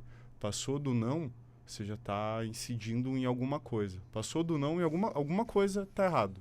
Alguma coisa vai estar errada. Agora, quando a vítima é menor de 14 anos e recebe ali uma mensagem de uma pessoa que de alguma maneira está ali na sua vida, ou numa escola, ou numa academia, enfim, e recebe, portanto, uma mensagem ali bem cheia de insinuações. Menor de 14 anos? Menor de 14 anos. Automaticamente ali já está a prova do crime. Já podemos ter Sim, pedofilia, até a gente tem lá no ECA um crime de submeter criança a constrangimento vexame, que é o 232. Então, mesmo que seja uma mensagem assim, você estava linda hoje, né? Alguém, um instrutor de educação física, um professor de dança, um professor de ginástica, quem quer que seja. Então, exatamente, no mínimo, esse tipo de mensagem pode ser esse crime. E aí, como o Alexandre falou, passou do não ali, criança e adolescente nem tem não, né? Nem tem Então, Pois não é. tem nem a súmula 593 do STJ confirmou que menor de 14 anos é intocável, e eu concordo, né? Também. Claro, não pode beijo lascivo, passar de mão lascivo, nada, absolutamente nada, submeter essa criança a vexame ou constrangimento, também é previsto na nossa legislação. Doutora Lúcia, aliás, deixa eu complementar. Não, só. complementou. Então deixa eu só passar para a completando. doutora Luciana. Dr. Pedro bem falou aqui que com criança não se mexe. Sim. Acho que é uma frase perfeita para definir isso. Sim, complementando o que o doutor Alexandre falou, está tendo, né, assim como está tendo um aumento, né, das redes sociais, enfim, se criando aí a cada tempo uma rede social diferente. Então, todo mundo tem algum tipo de rede social, né? Então, digamos que todos nós estamos navegando em alguma rede social. Então, isso se tornou também muito propício, né, para esses crimes, né, de cibernéticos estarem acontecendo. E o que é muito perigoso, né? Deixo aqui também um alerta aos nossos ouvintes que são pais e mães, né? Avós, tios que criam, né, as crianças e os adolescentes, ficarem atentos ao que eles estão olhando nas redes sociais, né? Se você entregou um celular para a criança, né, tem ali uma regularidade de estar vendo o que ela está olhando, um adolescente, porque isso é muito importante, né? Digamos assim, essas pessoas que querem estar marcando encontros com o fim, né, de realmente ter algum ato libidinoso ali, sexual com a criança, com o menor, ele começa nessa conversa porque é mais fácil para ele, né? Ele não chega, né? Aquela pessoa que é adulta não vai chegar de supetão numa criança, né? É um crime assim também muito velado, ela não vai chegar de supetão na criança, vai se disfarçando de outra criança, se disfarçando de, se for um adolescente, uma amiguinha adolescente. Então, até chegar ali num momento de marcar o encontro, enfim, os casos estão aumentando bastante.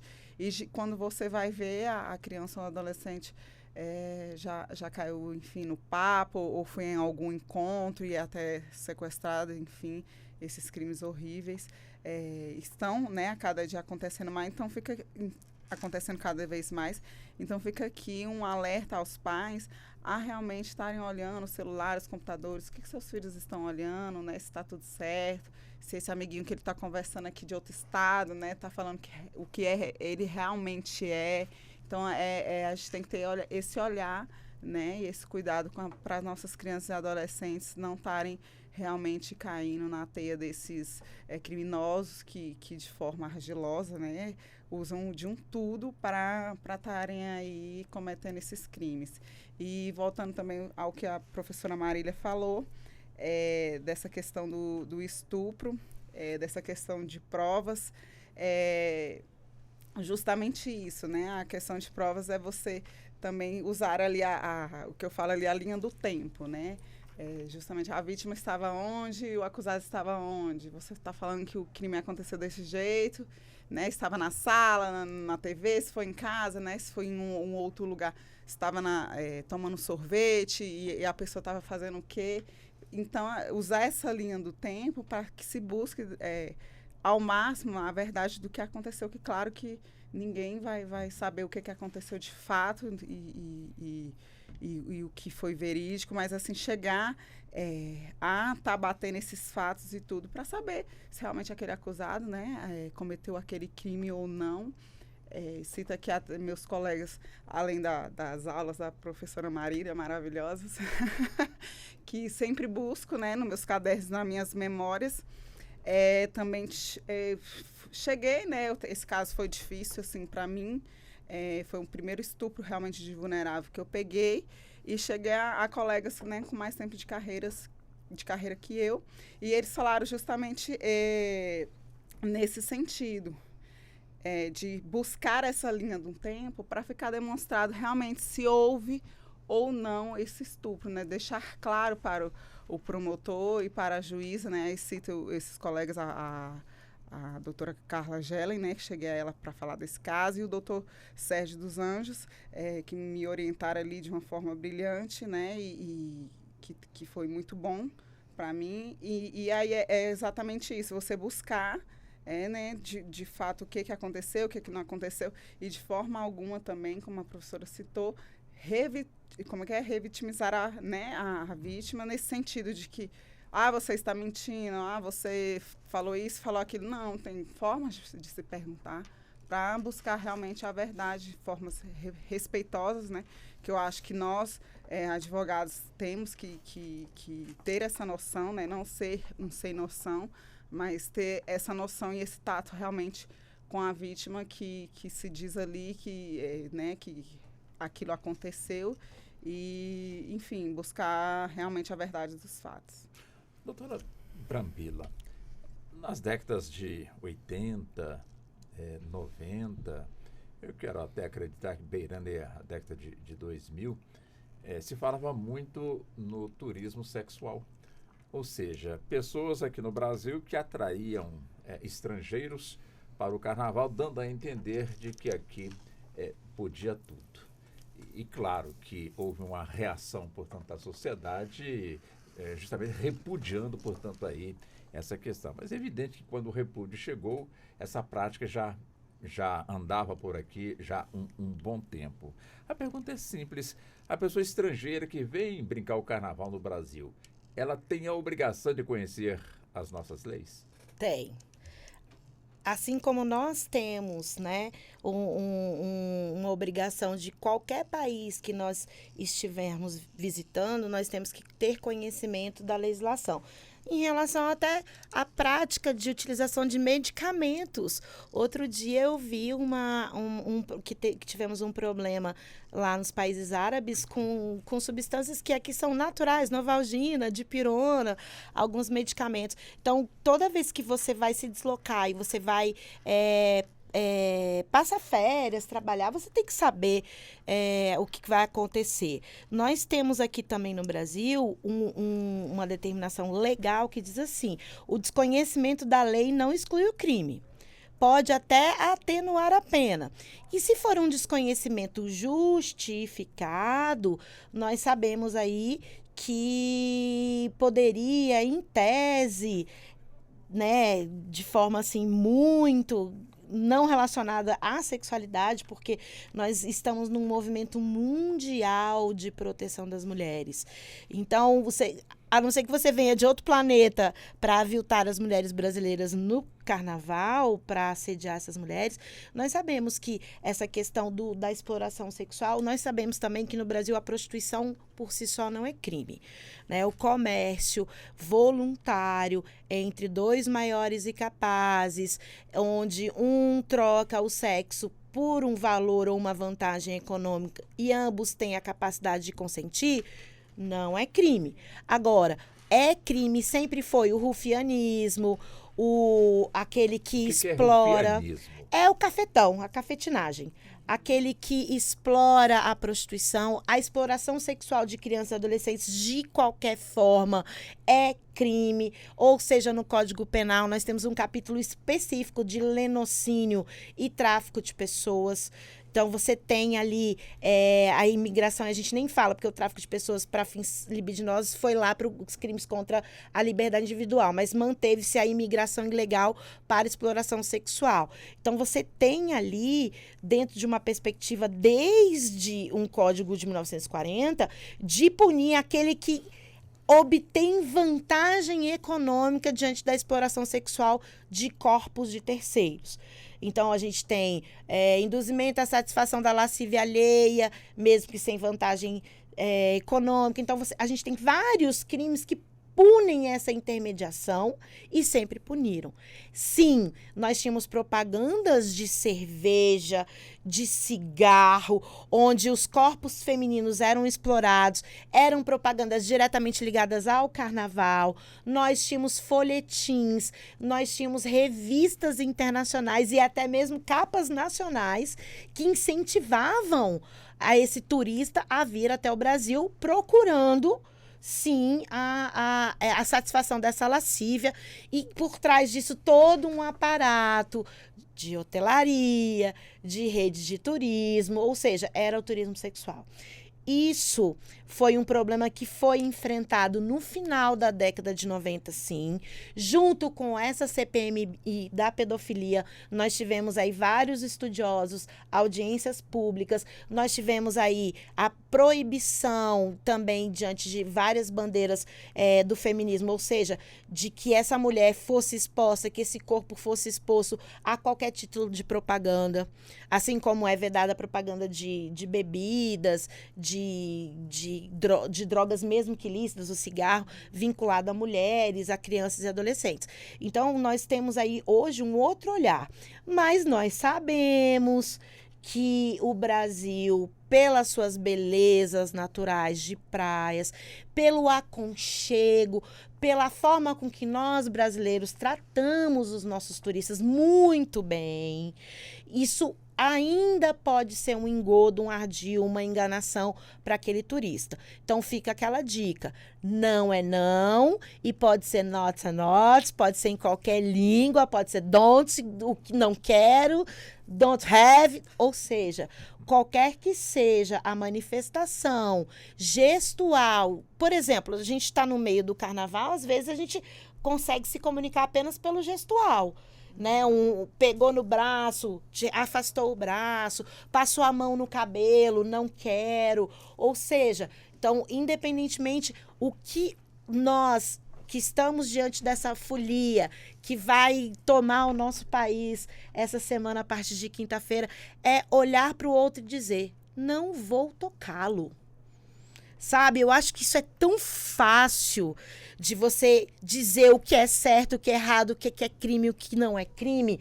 Não toque na pessoa. Eu até tenho aqueles memes que falam assim, eu não sou touch, porque tem gente que conversa tocando no outro. Claro que ali não tem dolo de satisfação da lascívia, mas no carnaval, qualquer toque pode ser interpretado como vontade de praticar um ato libidinoso consentido, entre aspas, um jogo de sedução. Não toque naquela pessoa. Se você tiver a oportunidade de conversar com aquela pessoa, gesticule, você quer me dar um beijo? Sim, ok, quero beijar você. Sabe, você tem tantas possibilidades de que esse ato seja comprovadamente consentido, que eu acredito que os nossos foliões, seguindo a cartilha do não toque, troque, mesmo que gestualmente, busque um consentimento válido, não tem problema, todo mundo vai curtir o carnaval aí com tranquilidade e com muito amor. Não confundido amor com estupro, com libertinagem, com libidinagem, ou seja, afinal de contas, nós temos vários amores, né, que aconteceram a partir desse encontro de foliões. Doutor Joaquim, quer dizer, já tivemos campanhas também, já que tocamos nesse assunto da campanha do turismo sexual, também a questão dos caminhoneiros. Eu sinto que houve uma campanha muito forte, claro, focando que o caminhoneiro tinha ali a sua participação na prática do estupro, principalmente contra vulnerável. E é evidente que a campanha, não que ela tivesse sido de forma generalizada, mas com toda certeza o caminhoneiro se sentiu, de certa forma, constrangido. Porque em todas as profissões, em todas as atividades, nós temos os bons, aqueles que realmente cumprem a lei, como também temos aqueles que de alguma forma não cumprem a lei, né? Não vou aqui citar, portanto, aqui as profissões, mas todos nós sabemos perfeitamente que naquelas onde não se imagina que jamais aconteceria, acontecem, né? Então, é justamente nesse sentido. Os pais que, de alguma forma, pode-se dizer, mas é uma família muito pobre, a menina precisou sair de casa muito cedo para poder sobreviver, e não que os pais empurrassem para isso, mas acabou chegando lá e aconteceu, como tivemos casos que foram confirmados, portanto, aí dessa forma. O papel da família no carnaval, no sentido de levar a orientação boa para que as filhas, os filhos menores, de alguma forma, possam realmente também brincar neste evento que é oficial e bancado que eu digo, admitido pelo Estado brasileiro. Walter, é muito bem também colocado aqui, porque é o seguinte... a respeito aí da política criminal que foi feita em razão dos caminhoneiros, porque é política criminal. Por isso que se deve fazer registro de ocorrência. Então, a pessoa é vítima ou se sente vítima qualquer tipo de crime contra a dignidade sexual deve fazer o boletim de ocorrência. Esse é o protocolo. Certo. Tem que ir fazer o boletim de ocorrência e dar o maior número de detalhes possíveis para que aquele fato seja apurado.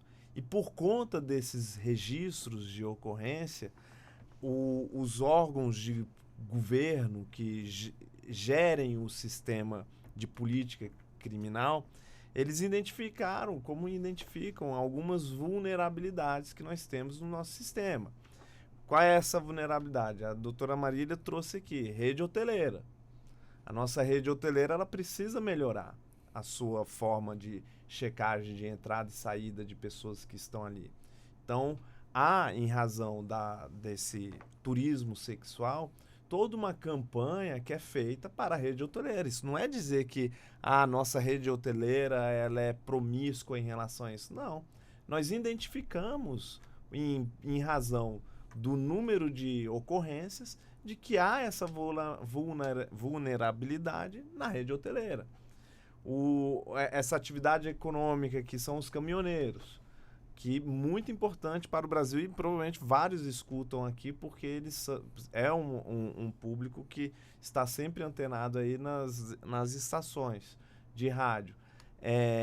Identificou-se que por meio do número de ocorrência, de registros de ocorrência, que há vulnerabilidade nesse sistema, em conjunto também com a rede hoteleira que fica ali na beira de estrada. E por isso se faz campanhas específicas. E agora você traz muito bem, Walter, família. A família também é um sistema de vulnerabilidade que nós temos, porque muitas vezes a família não tem o conhecimento para saber que esse caminho é um caminho que principalmente a menina, né, ela vai para um caminho onde, na verdade, ela vai ser explorada sexualmente, né? E isso daí é crime. E é crime, inclusive, da família, daqueles guardiões ali daquela criança. Que se eles permitirem aquilo, eles vão responder criminalmente por esse fato, inclusive abandono, e às vezes até mesmo como partícipes aí do crime de estupro que houver em relação a essa criança que for objeto aí de algum tipo de violação da dignidade sexual. Então, a família ela precisa essas campanhas elas precisam chegar nas famílias para as famílias compreenderem a gravidade da situação. Aí cabe também uma política, que aí não é uma política criminal, e sim uma política social de acolhimento da família, porque que chegou nesse momento, né? O que levou a família a pensar dessa forma. Então aí precisa de uma política social de acolhimento. A gente tem aí, foi citado agora há pouco, o Estatuto da Criança e do Adolescente. Nós temos um sistema de proteção da criança e adolescente no Brasil todo, muito importante, muito relevante, muito atuante. Aí eu estou citando aqui os conselhos tutelares que estão espalhados aí por todo o Brasil e por todo o interior do Brasil, e que precisa difundir e explicar e acolher as famílias que eventualmente se estão nesse momento difícil que elas passam e que precisa de alguma forma de algum tipo de política ali para poder evitar aquilo. E obviamente o que nós estamos dizendo aqui, né? Então essas outras políticas de protocolos que devem ser feitos ali na rede hoteleira, no carnaval, como nós vamos fazer agora, então, como nós estamos fazendo aqui agora. Então, são esses aspectos aí que devem ser trabalhados. E para a senhora, doutora Luciana? Pegando o gancho ali do doutor Joaquim, esse tipo de exploração, esse crime, né, de exploração sexual infantil é um crime muito rentável, né, para quem explora as crianças. Não, também, porque aí elas vão então ser... Tem uma cadeia. Isso, elas são pessoas por trás, né, os criminosos, que vão oferecer essas crianças aos pedófilos, né? Entendi. E serviços mesmo sexuais, né? Elas vão ser, digamos que, escravos ou escravas sexuais.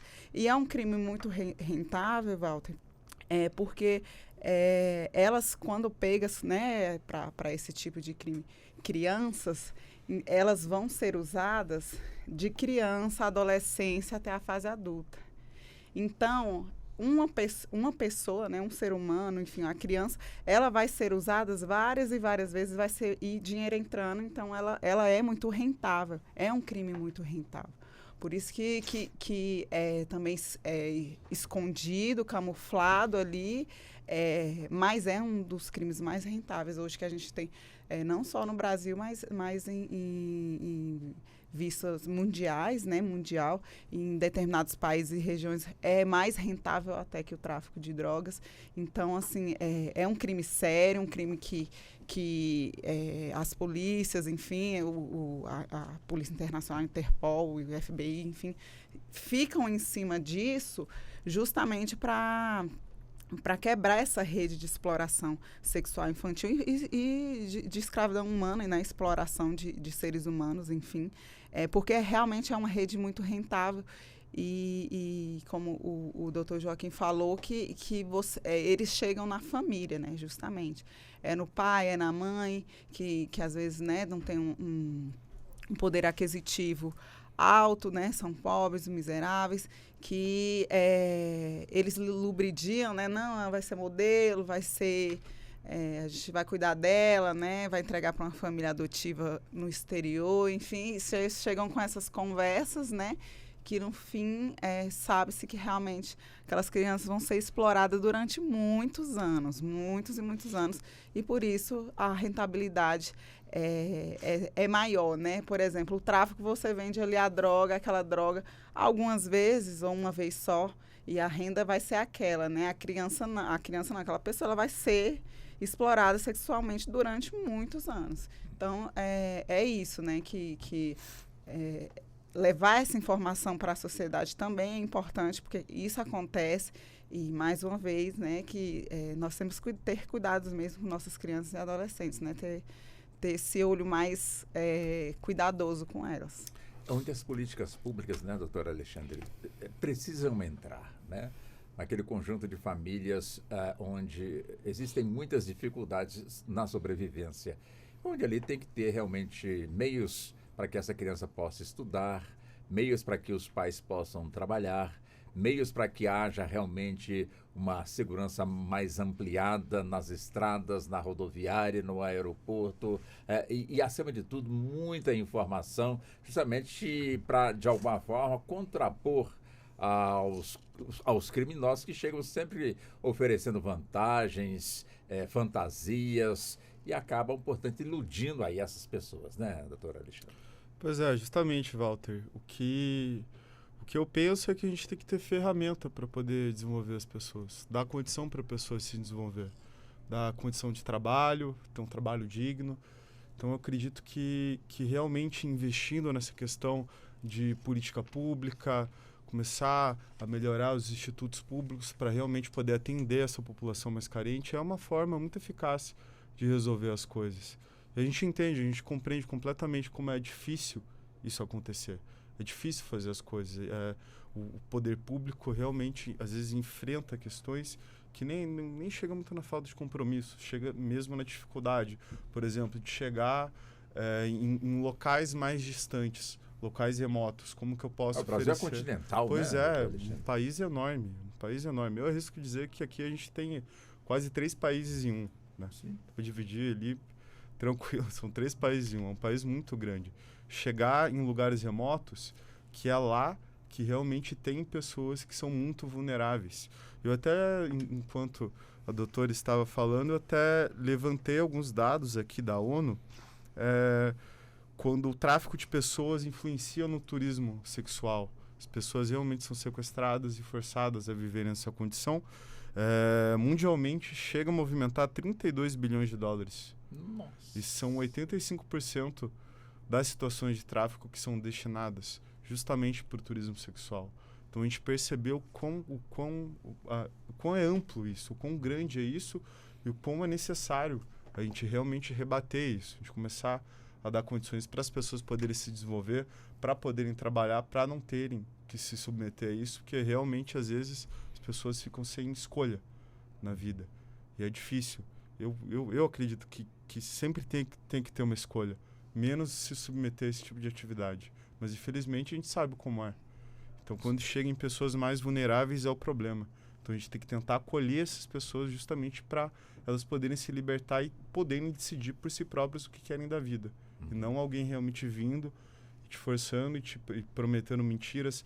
Essa tática de realmente falar, vem aqui, você vai ser modelo, é uma promessa que é muito comum e às vezes até quem é mais ligado, às vezes cai também.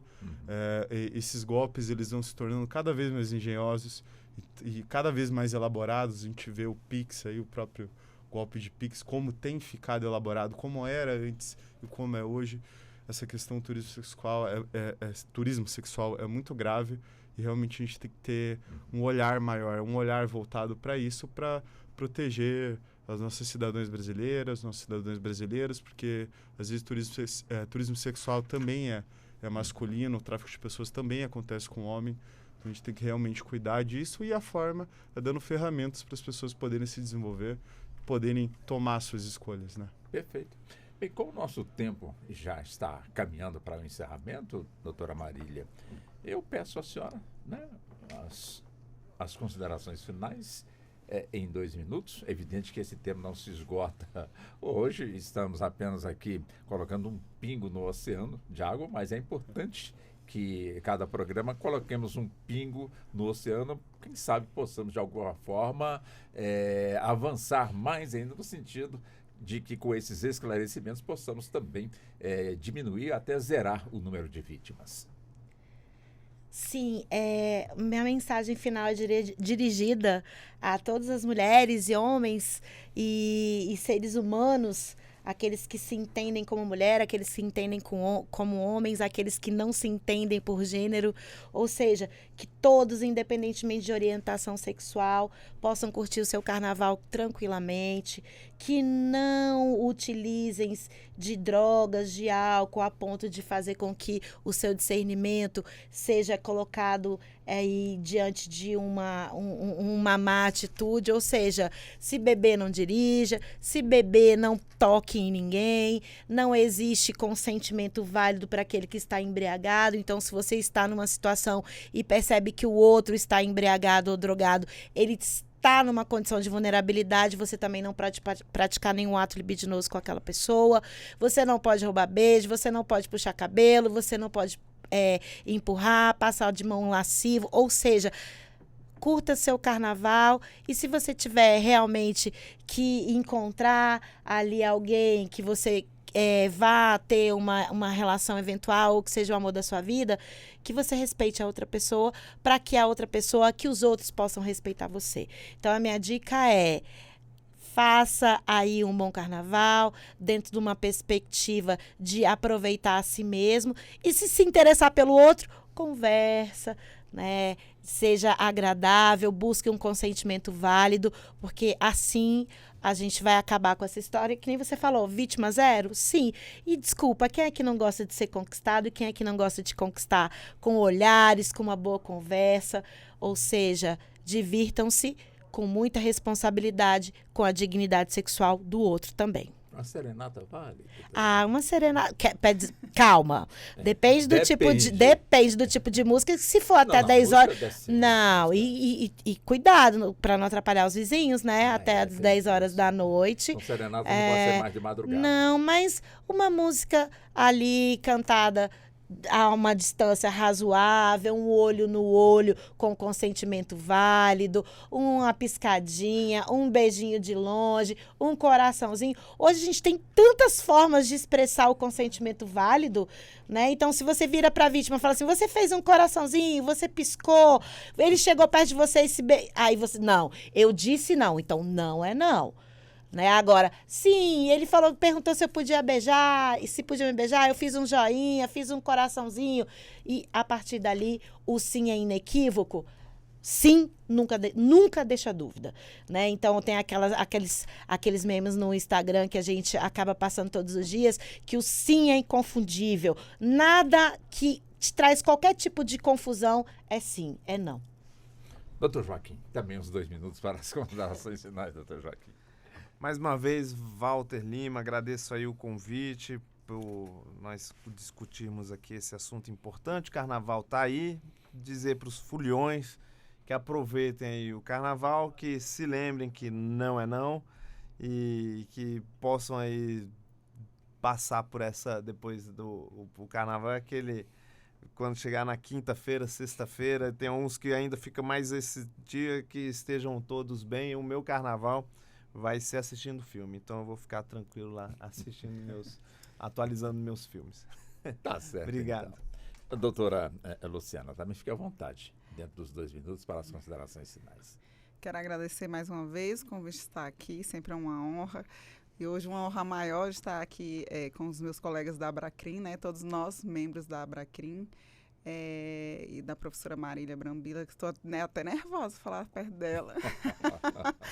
E eu queria deixar, né, um alerta, né, aos foliões de que acontecendo, né, tudo que a gente discutiu, né, de alguma importunação sexual, não deixe, né, de realmente denunciar, tire ali um tempinho, vai em algum posto policial, alguma delegacia mais próxima, porque, como o doutor Alexandre falou, realmente é difícil pegar, né, em flagrante, mas assim, que não deixe, né, de dar as características da pessoa e tudo, para ficar realmente registrado, né, e isso ajuda no número, né, para as estatísticas, né, da cidade, enfim, para, enfim, criação de lei, melhoria das leis. E fica aqui desejar a todos um bom feriado, né, que está se aproximando, um ótimo carnaval, curtam com responsabilidade, não é não, e é isso.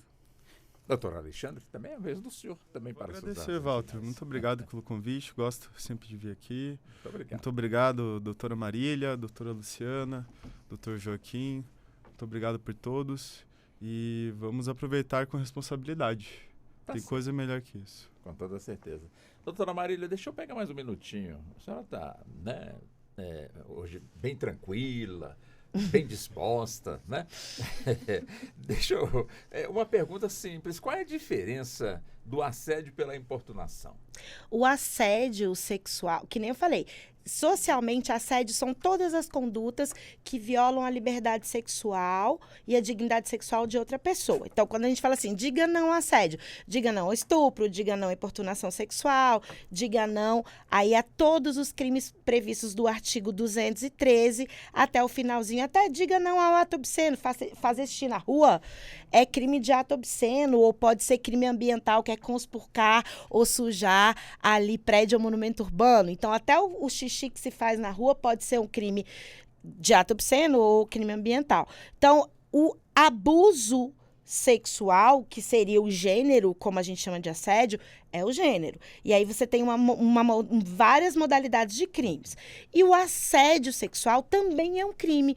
Como você mesmo falou, pode ser entre professor, porque tem que ter uma hierarquia, tem que ter vínculo de emprego. Já se admitiu entre professor e aluno, o STJ já tem uma decisão nesse sentido. Então, quando temos uma prestação de serviço, alguma questão de temor reverencial, onde aquela pessoa se submete à prática do ato libidinoso, e o assédio é um crime formal, ou seja, basta constranger aquela pessoa, nem precisa que ela pratique aquele ato libidinoso. Então, o crime de assédio sexual, ele tem o que a gente chama de elementares típicas bem diferentes. Então, precisa ser o verbo lá, o núcleo do tipo é constranger alguém. Então, a que pratique ou que se deixe praticar algum ato libidinoso não precisa ser praticado, se consuma com constrangimento. Em relação ao exercício do emprego, do cargo, da função. Então, o assédio sexual é um crime específico para essa relação de emprego.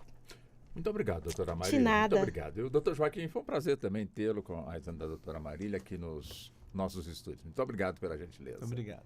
Doutora Luciana, também um privilégio também receber a senhora mais uma vez aqui nos estúdios. Muito obrigado. Obrigada. Da mesma forma, doutora Alexandre, também é um prazer, um privilégio também tê-lo aqui nos nossos estúdios. Muito obrigado pela gentileza. Obrigado, Walter. E assim chegamos ao fim da edição de hoje do Justiça na Tarde.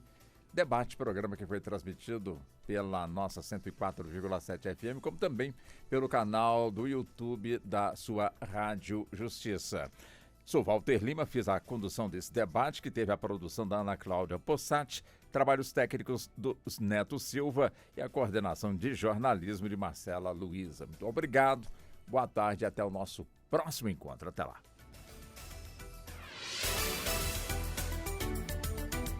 A Rádio Justiça apresentou Justiça na Tarde. Secretaria de Comunicação Social, Supremo Tribunal Federal.